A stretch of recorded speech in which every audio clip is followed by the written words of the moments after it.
नमस्कार प्रिय सनातनी साथियों, स्वागत है आपका एक और नई वीडियो में। इस वीडियो में हम लोग जानेंगे चैत्र नवरात्रि से जुड़ी संपूर्ण जानकारी।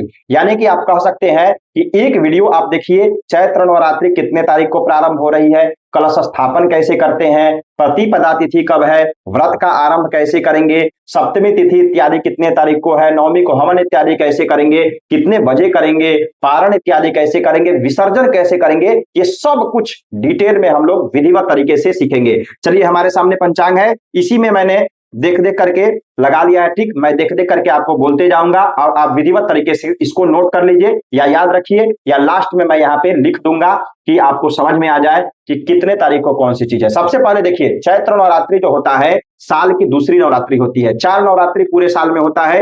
एक नवरात्रि होती है जो गुप्त नवरात्रि, जिसको कहते हैं माघ की नवरात्रि और आषाढ़ की नवरात्रि, और तीसरी नवरात्रि जो दूसरी नवरात्रि होती है चैत्र नवरात्रि, तीसरी आषाढ़ की नवरात्रि, और चौथी जो नवरात्रि होती है वह शारदीय नवरात्रि, जिसको हम लोग आश्विन के महीने में मनाते हैं। ठीक है, तो ये चैत्र नवरात्रि है, जिसको हम लोग बासंतिक नवरात्रि भी कहते हैं। बसंत ऋतु में आती है यह नवरात्रि, इसका भी बहुत महत्व है। अगर आप विधिवत तरीके से पूजन करते हैं तो इसका भी अलग ही लाभ है। पहला जो तिथि है यानी कि 19 तारीख को, 19 मार्च 2026 को इस बार चैत्र नवरात्रि प्रारंभ हो रही है। दिन है गुरुवार, इसलिए मां भगवती का इस बार आगमन जो हो रहा है वह डोली पर हो रहा है, जो कि बहुत कल्याणकारी नहीं है।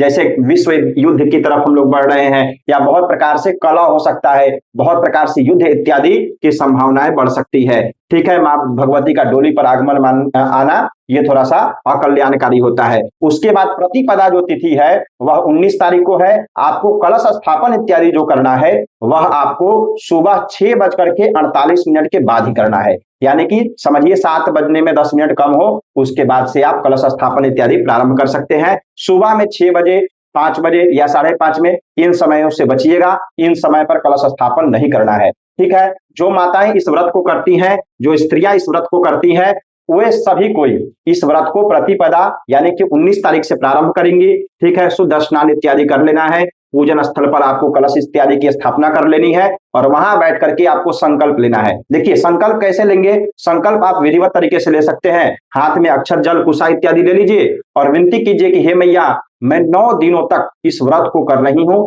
इसमें हमसे किसी प्रकार की त्रुटियां हो जाए तो उसे क्षमा कीजिएगा, और इस व्रत को आप स्वीकार कीजिए। मैं आज से 9 दिन तक इस व्रत को करूंगी, और इस व्रत के जो नियम है वह मैं पालन करने का पूर्ण प्रयास करूंगी। और संकल्प इत्यादि आप कर सकते हैं। ठीक है, जरूरी नहीं है कि संस्कृत में ही संकल्प हो, संकल्प इत्यादि हिंदी में भी हो सकता है। तो प्रतिपदा तिथि कितने तारीख को है? 19 तारीख को। द्वितीय तिथि जो है शुक्रवार 20 तारीख को है, पूरे दिन।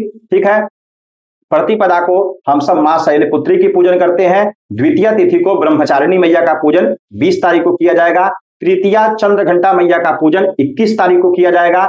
और चतुर्थी, ठीक है, चतुर्थी तिथि जो 22 तारीख को लग रही है, इसी दिन हम लोग मां कुष्मांडा की भी पूजन करेंगे। और जो चैत्र नवरात्रि होता है, बिहार का जो प्रसिद्ध नवरात्रि है, उसका जो नहा खाए का दिन होगा वह भी इसी दिन होगा, यानी कि 22 तारीख को ही नहा खाए होगा। 22 तारीख रविवार को नहा खाए होगा। और उसके बाद 23 तारीख सोमवार के दिन पंचमी तिथि लग रही है, जिस दिन माता स्कंद माता की पूजन की जाती है। स्कंद माता के पूजन से संतान की जो वृद्धि होती है वह परिवार में होती है। जिस माताओं को, जिस स्त्रियों को संतान नहीं है, वे लोग पंचमी तिथि को विशेष करके स्कंद माता की पूजन करनी चाहिए। इसी दिन 23 तारीख को ही शाम में मां भगवती का जो चैत्र नवरात्रि होता है उसका खरना इत्यादि भी इसी दिन किया जाएगा। 24 तारीख मंगलवार के दिन पड़ रहा है षष्ठी तिथि, जिस दिन बिल्वाभिमंत्रण, कात्यायनी मैया का पूजन, जो भी कुंवारी स्त्रियां हैं, कन्याएं हैं, जिनका विवाह होने में विलंब हो रहा है, वे लोग माता कात्यायनी की पूजन इसी दिन 24 तारीख को करेंगे। ठीक है, और इसी दिन सायंकालीन अर्घ होता है, यानी कि जिसको बिहार में सझिया घाट कहते हैं, वह सायंकालीन अर्घ इसी दिन दिया जाएगा, 24 तारीख मंगलवार के दिन। ठीक है, और 25 तारीख को ध्यान रखिए, 25 तारीख को सप्तमी तिथि हो रही है। इस दिन विशेष तरीके से पूजन करना होता है। जो माताएं केवल सप्तमी, अष्टमी, नवमी करती है वह 25 तारीख बुधवार के दिन इस व्रत को प्रारंभ करेंगी। और माता को चुंदरी चढ़ाना, माता का पट खुलना यानी कि नेत्र इसी दिन मां भगवती का खोला जाता है। ठीक है, तो पट दर्शन, चुंदरी इत्यादि चढ़ाना, साड़ी चढ़ाना, सप्तमी का व्रत करना इसी दिन किया जाएगा।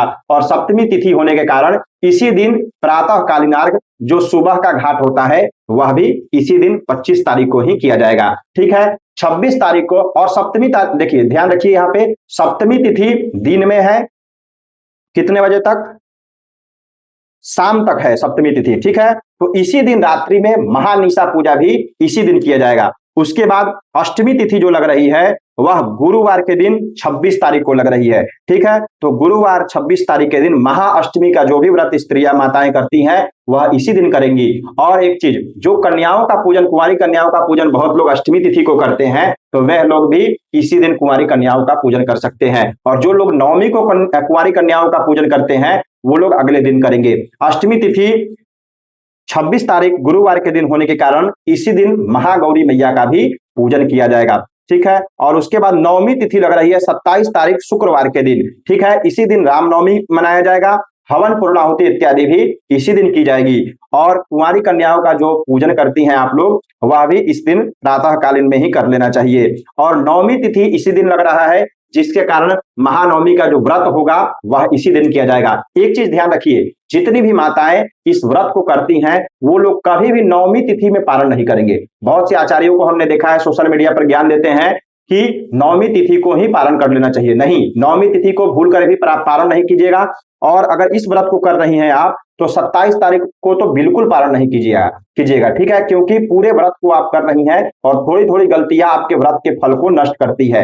तो आप क्या कीजिएगा, 28 तारीख को सुबह में इस महाव्रत का पारण करना है। 27 तारीख को हवन इत्यादि पूर्णाहुति इत्यादि कर लिए और अगले दिन सुबह में उठे माँ भगवती को जयंती चढ़ाइए। ठीक है, थोड़ा खोइछा दीजिए और उसके साथ साथ नीलकंठ दर्शन, नीलकंठ एक पक्षी होता है, कहीं दिख जाए तो दर्शन कर लीजिए, नहीं तो मोबाइल में दर्शन कर लीजिए। और अपराजिता का पूजन आप उस दिन कर सकती हैं। ठीक है, एक अपराजिता का पौधा आता है उसका भी पूजन आप उस दिन कर सकते हैं। ठीक है, उसके बाद इसी दिन इस महाव्रत का पारण भी करना होता है। पारण किस चीज से करना है? तुलसी पत्र से इस महाव्रत का आप पारण कर सकती है और उसके बाद भोजन इत्यादि आप ग्रहण कर सकती हैं। एक चीज ध्यान रखिए, जो भी इस व्रत को करती हैं 2-3 प्रकार का व्रत होता है। एक तो एक भुक्त व्रत होता है जिसमें आपको एक ही समय भोजन करना होता है, लेकिन एक होता है नक्त भुक व्रत, यानी कि इसमें भोजन इत्यादि नहीं किया जाता है। और एक होता है जैसे मान लीजिए आपका शरीर असमर्थ है किसी कारणवश, तो आप दिन भर फलाहार कीजिए और रात्रि में बिना प्याज लहसुन का सेंधा नमक में आप भोजन अरवा अरवाइन इत्यादि ग्रहण कर सकती हैं। यानी कि बॉयल्ड राइस इत्यादि नहीं होना चाहिए, अरवा चावल होना चाहिए और रोटी इत्यादि आप खा सकती हैं। किस चीज में? सेंधा नमक में। ये बात ध्यान रखिए।